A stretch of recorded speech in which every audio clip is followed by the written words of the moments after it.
Good morning, and welcome back to the Higher Grounds podcast for another morning minute meditation. Thank you for joining me. My thought this morning might be somewhat of an odd thought, but I've been meditating recently on the disadvantage of advantages. And this comes from the book of Romans chapter 3.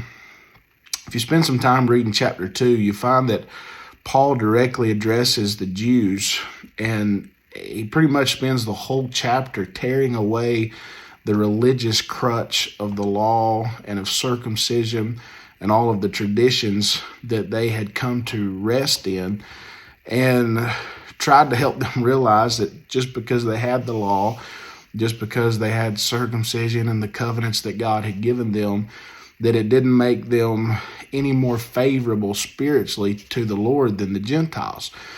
But after doing that, in chapter number 3, he begins to address kind of these hypothetical questions that they would have after reading chapter number 2. And he begins in verse number 1 by saying this. Let me read it to you. He said, "What advantage then hath the Jew, or what profit is there of circumcision?" So this might be a question that a Jew would have after reading everything Paul said in the previous chapter. And here's how he responds to it in verse number 2. He said, "Much every way, chiefly because that unto them were committed the oracles of God." So he talks about the fact that the law and that the covenants, they were definitely an advantage to the nation of Israel. Even though they didn't save them, and it didn't make them any more loved by the Lord than the rest of the world, it did give them an advantage. But you know as well as I do that all of those advantages that had been given to the nation of Israel ultimately ended up becoming their disadvantages. They had gotten so familiar with the things of God. They had been blessed so much, and all of the teachings of the law, and he references, in fact, in that verse specifically, the oracles, the word of God. And they were so familiar with it that it didn't really mean much to them.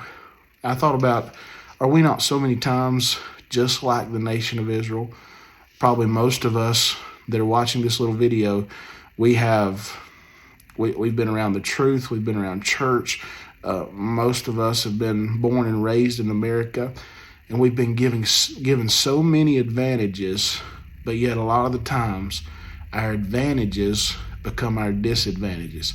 It seems like this happens so often with young people who are raised in church and they know the truth, and they don't even realize how blessed that they've been to experience that in their life. And a lot of times they allow the truth that they know to become their disadvantage. It becomes too familiar. I want to challenge you with this. Don't let the advantages, the blessings God has given us, become our disadvantage. Thank you for joining me. I hope you have a great day. We'll see you next time on the Higher Grounds podcast.